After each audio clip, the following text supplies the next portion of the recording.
Hello Potatoes.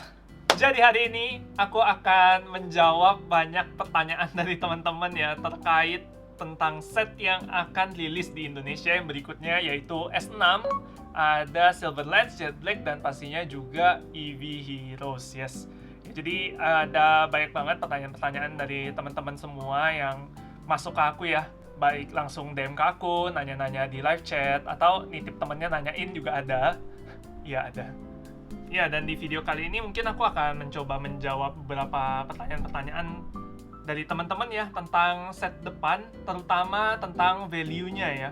Tentang value-nya sekali lagi. Karena cukup banyak menurutku yang agak salah tangkap gitu ya.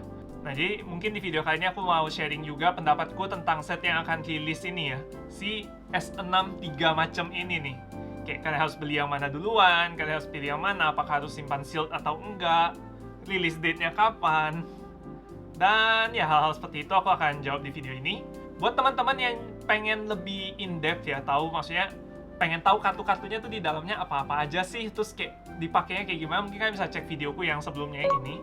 Di situ aku bahas lebih detail tentang kayak di set ini ada apa, di set ini ada apa, di set ini ada apa gitu. Kalau di sini mungkin aku akan lebih menjawab secara keseluruhan gitu kali ya. Oke, tanpa berlama-lama langsung aja kita mulai. Let's go! Oke, pertama aku akan menjawab tentang kapan rilis set ini ya. Ini yang pertanyaan yang paling baik banget ditanyain. Dan aku sendiri juga mempertanyakannya teman-teman. Memang di video sebelumnya aku bilang kalau estimasi rilisnya itu dalam bulan Agustus. Tapi ternyata sekarang sampai ke video ini diupload sekitar pertengahan September ya. Itu masih belum ada kabar sama sekali. Ini di luar kendali kita dan di luar kendalinya AKG juga. Kita ngomong logika aja lah ya. Namanya distributor, mereka ngepromote brand ini gitu. Mereka kan pasti butuh juga sales dan butuh juga event ya. Mereka harus ngadain event-event, turnamen-turnamen supaya tetap brandnya ini dikenal orang gitu. Dan mereka butuh juga sales dari si S6 ini. Jadi sebenarnya mereka nggak keluarin set ini, itu pasti ada alasan yang bener-bener mereka nggak bisa kontrol gitu teman-teman. Bukannya mereka nanti ya tahan-tahan dulu tuh nggak gitu ya. Kapan rilisnya ya? Ini memang cuma ada ya namanya gosip-gosip ya, gosip-gosip tuh pasti ada. Dan juga kita cuma bisa menebak-nebak. Ya kemarin waktu live stream aku udah sempat ngomong, kita nebak-nebakannya itu ada 2 tanggal nih. Satu tanggal 17 September, pertengahan bulan ini, hari Jumat ini ya. Yang berikutnya itu tanggal 24 September. Nah, kenapa kita nebak di 2 tanggal ini? Karena kemarin itu kan pengumuman PPKM itu selesai tanggal 13 ya, hari ini ya. Nah, aku nggak tahu nih, apakah nanti akan keluar lagi nggak nih perpanjangan PPKM atau enggak. Nah, kalau misalnya PPKM selesai tanggal 13 sekalipun, menurutku untuk rilis tanggal 17 itu terlalu mepet ya, jedanya. Nah, kalau misalnya kita lihat yang paling dekat berikutnya itu kan tanggal 24 ya. Nah, cuma kita nggak tahu nih, kalau apakah PPKM diperpanjang atau enggak untuk rilis di tanggal 24. Bang, mungkin mundur lagi nggak? Mungkin, sangat mungkin justru. Tapi kalau mundur lagi 1 minggu, itu masuknya ke tanggal 1 Oktober. Nah, menurutku kalau udah sampai pergantian bulan ya, udah rilisnya di Oktober, itu akan memberikan dampak yang besar ke Pokemonnya sendiri. Jadi, menurutku mungkin mereka akan consider untuk nggak rilis di tanggal 1 Oktober ya. Karena juga di bulan Oktober itu, untuk versi luar kan udah mulai rilis ini ya, 25th anniversary ya, sama Celebrations untuk Inggris.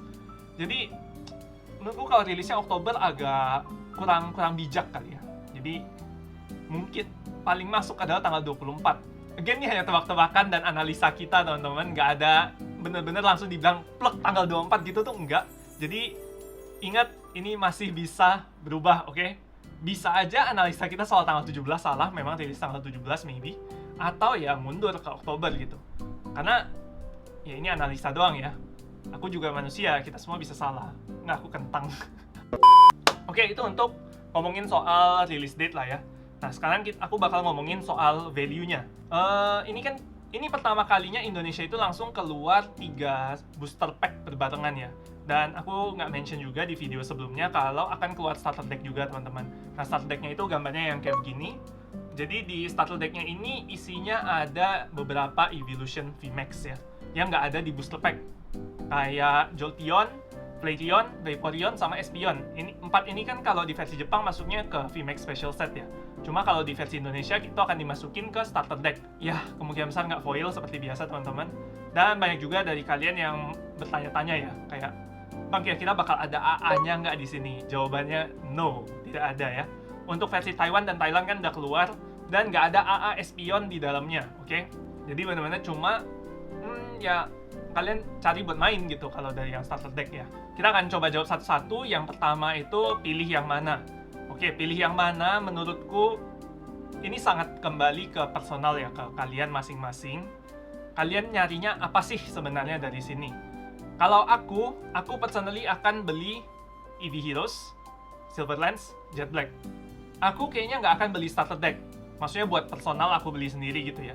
Kayaknya nggak. Karena aku nggak punya plan untuk bikin deck dari beberapa VMAX yang ada di starter deck ini. Ya mungkin aku akan beli untuk unboxing aja, untuk review, tapi untuk personal aku sendiri kayaknya aku nggak akan beli, again, karena aku nggak bikin. Tapi kalau kalian yang mau bikin deck Jolteon, mau bikin deck Flareon VMAX, yang mau nggak mau kalian harus beli starter decknya gitu. Jadi ini adalah produk yang pas buat kalian. Nah, nentuin milihnya gimana sih? Menurutku paling gampang itu adalah pengelompokan antara player dan juga kolektor ya. Kalau kalian lebih condong ke segi player, apalagi pro player kompetitif, menurutku set yang paling tepat buat kalian beli itu adalah Shadow Rider ya, atau si Jet Black guys. Karena memang Shadow Rider Calyrex ini jago banget teman-teman. Kalian bisa coba cek report-report turnamen di Jepang, turnamen di bule juga ya. Itu Shadow Rider Calyrex merupakan best deck in the format. Sekarang untuk versi Inggris setelah rotation ya, Gengar Mimikyu hilang, itu ya partnerannya sama Mahoipu tuh Alcremie ya, sama Alcremie VMAX, dan itu masih lumayan dominating di metal ya. Jadi menurutku kalian lebih harus condong di set yang ini. Nah, kalau misalnya kalian nih memang player juga tapi kalian nggak ada niatan bikin Shadow Rider, kalian ya misalnya mau Ice Rider bisa pilih yang Silverlands. Kalau kalian mau bikin Livion VMAX atau Umbreon dengan Eternatus gitu-gitu ya, kalian ya pilihnya EV Heroes gitu. Nah, kalau untuk ke kolektor, ini udah jelas sekali kalian pilih EV Heroes ya. Aku udah sering banget juga ngomong EV Heroes is one of the best set ever. Jadi EV Heroes is the answer. Kalian harus beli EV Heroes. Setelah itu, apakah kolektor beli Silverlands atau Jet Black juga? Menurutku ini cukup kontroversial ya.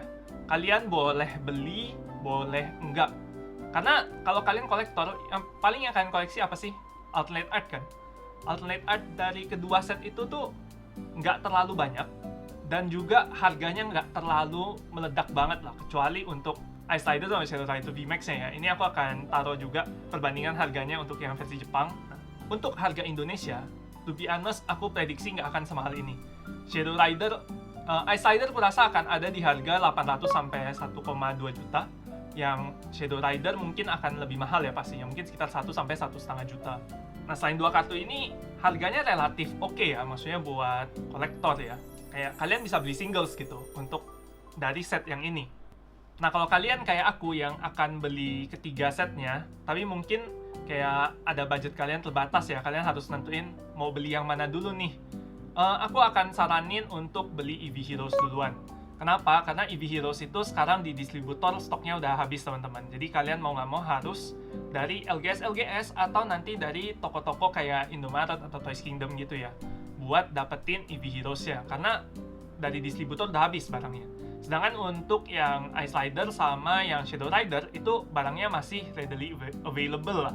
Jadi kayak kalian nanti butuh boxnya juga nggak apa-apa gitu, karena barangnya masih ada di distributor.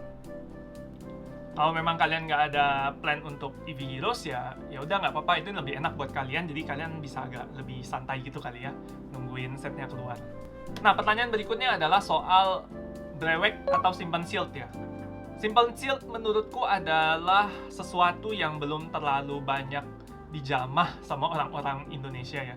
Kayak orang sini masih mikirnya tuh kayak, aduh Brewek aja lah gitu. Padahal menurutku Shield product adalah salah satu investasi yang terbaik ya. Dan kalau kalian tanya dari 3 produk ini, S6K, S6H, sama S6A, apakah worth disimpan Shield gitu? Jawabanku adalah Sejujurnya nggak selalu. Iya. Mungkin kalian akan berargumen gitu ya, Bang, tapi aku lihat di Tokopedia orang-orang buka PO EV Heroes itu udah 450.000 Bang. Udah lebih mahal dari harga seharusnya gitu. Barangnya belum rilis, harganya udah lebih mahal dari harga seharusnya.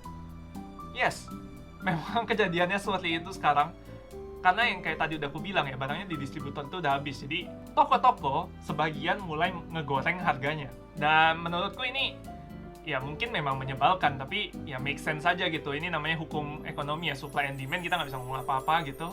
Kalau ngomongin soal apakah disimpan sealed akan value-nya gede atau enggak, menurutku nggak akan sebagus 7A.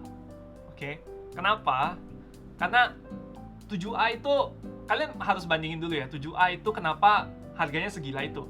Satu, karena yang brewek banyak sekali teman-teman. Jadi kita bisa bilang sekarang populasi untuk box yang masih segel itu sedikit ya, karena sekian banyak orang brewek. Kayak aku buka berapa case, Brando buka berapa case, Kenbo buka berapa case gitu. Belum lagi yang lain-lain gitu kan. Asu United buka berapa case gitu. Jadi populasi barang masih segelnya itu sedikit. Itu yang bikin harganya menggila. Sedangkan saat ini EV Heroes itu barangnya belum rilis. Oke, di distributor udah habis, tapi kan bukan berarti di toko-toko barangnya nggak ada kan. Barangnya kan tetap ada di toko-toko dalam bentuk segelnya tuh masih ada gitu. Kecuali nanti ya semua orang brewek like crazy lagi EV Heroes dan jumlah boxnya itu akan berkurang sampai kayak let's say kayak 7A gitu ya. Itu mungkin baru akan terjadi kenaikan harga. Tapi kalau sekarang enggak. Kenapa aku berani ngomong gini? Karena aku lihat perbandingannya sama booster box di luar negeri teman-teman ya. Untuk EV Heroes selain Jepang. Kenapa Jepang lain sendiri? Karena Jepang itu adalah yang paling pertama, it's the original. Kita orang Indonesia buka kartu Jepang, orang Taiwan buka kartu Jepang, orang Thailand buka kartu Jepang. Semua buka kartu Jepang. Ya. Sedangkan kalau untuk versi Indonesia ini kan nggak semua orang buka kartu Indonesia gitu kan. Jadi menurutku ya ini udah tercermin juga, kelihatan gitu dari market-market di luar. Mungkin untuk versi Thailand, versi Taiwan, versi Korea, itu harga sealed box-nya nggak senaik waktu 7A sama waktu 1A gitu. Ya karena memang setnya memang bagus sekali, tapi bukan berarti supply-nya sekurang itu untuk harganya naik menggila. Contoh, temennya adalah koleksi tag team. Kita semua sama-sama tahu kalau koleksi tag team itu adalah set yang benar-benar bagus. Tapi apakah harganya menggila? Enggak. Ya, kenapa? Karena supply-nya masih ada gitu teman-teman. Kan supply-nya masih aman. Nah, jadi meskipun habis di distributor, EV Heroes ini belum habis di toko-toko. Barangnya masih ada di LGS, barangnya masih ada di Toys Kingdom, barangnya masih ada di Indomaret. Jadi sampai kita ada di titik di mana barangnya udah habis ke brewek, sisa sedikit sekali barangnya masih segel, itu baru harganya akan naik. Dan itu kita nggak tahu kapan itu akan terjadi. Jadi jawabanku untuk apakah simpen sealed value-nya akan naik cepat? No. Enggak. 3 set ini tidak ada yang sebagus 7A. Sekali lagi ya, 7A itu dihunting sampai ke luar negeri juga soalnya teman-teman. Kalau EV Heroes Indo aku nggak yakin. Apalagi EV Heroes Indo ini keluarnya setelah Evolving Skies keluar. Aku makin ragu akan hal itu ya. Tapi ini bukan berarti kalian jangan simpen sealed. Aku juga akan masih simpen sealed teman-teman. Kenapa? Karena ya aku koleksi sealed box juga. Nanti dipajang semua gitu, tuh bagus banget. Jadi aku tetap akan rekomen buat kalian yang mau mulai koleksi sealed atau memang sudah ada koleksi sealed, ya pastinya tetap harus simpen sealed ya. Kalau aku sharing sedikit planku untuk ke kalian juga ya. Aku rencananya itu nyimpen EV Heroes sealed itu 3 box. Ya, 3 box aja. Memang aku nggak mau terlalu simpen terlalu banyak. Kenapa? Karena 1, biar nggak scalping. 2, aku rasa 3 box is enough. Nggak usah banyak-banyak lah. Karena ya nggak akan segila itu juga gitu. Kecuali kita ngomongnya udah ngomong 10-15 tahun ya. Mungkin itu lain cerita. Tapi itu harus sangat ketolong dengan berkembangnya Pokemon di Indonesia. Sekali lagi, di Indonesia ya. Karena kalau nggak ya akan stagnan aja gitu. Oke, jadi setelah aku berbicara panjang lebar ini, menurutku approach yang harus kita ambil yang pertama adalah Satu, kita jangan pakai kacamata kuda yang menutup mata kita terhadap Ice Rider sama set Shadow Rider. Jangan cuma terfokus sama EV Heroes doang, tapi ada yang set Ice Rider dan set Shadow Rider juga. Dan kedua set ini nggak sejelek itu gitu. Aku nggak akan bilang sebagus EV Heroes, enggak. EV Heroes memang it's the best ya di antara tiga ini. Tapi dua set ini juga bagus gitu. Bukannya berarti dua set ini jelek. Lebih mudah mendapatkan kartu-kartu yang valuable di set Ice Rider dan juga Shadow Rider dibanding set EV Heroes. Jadi kalau memang kalian tujuannya adalah untuk main, go get these sets, bukan EV Heroes ya.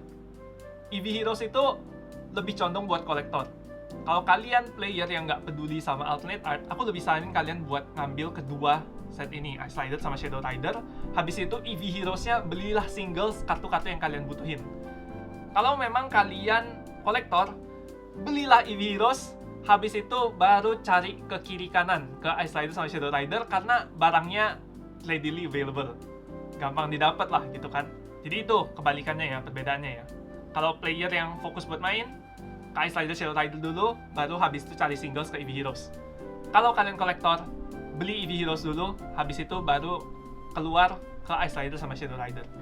Kalau kalian kolektor shield product, set-set ini tetap bagus untuk disimpan shield, tapi value-nya nggak akan naik terlalu banyak. Kalau kalian expect harganya untuk naik seperti 7A, no, it won't.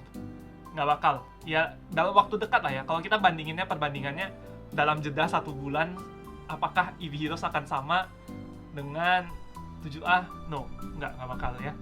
Jadi, ya, sekian sharing dari aku. Mungkin teman-teman punya pendapat kalian juga, aku mau dengar pendapat kalian di komen ya, kalian boleh sharing juga, nanti kita bisa diskusi, saling bertukar pikiran. Nah, kalau kalian suka video-video seperti ini teman-teman, kalian boleh like, subscribe, nyalakan loncengnya supaya kalian notifikasi kalau aku bikin video-video baru. Ini pertama kali ya aku discuss yang soal beginian di luar live stream, dan mungkin buat sebagian teman-teman yang dengar mungkin agak ngebosenin, tapi menurutku ini bagus buat kita saling bertukar pikiran lah ya, buat pertimbangan-pertimbangan dalam menghadapi nanti rilisnya EV Heroes ini gitu. Aku ngomongin EV Heroes dulu ya. Dalam rilisnya S6 ini gitu ya. Oke, sekian dulu untuk video kali ini. Happy Potatoes, signing out.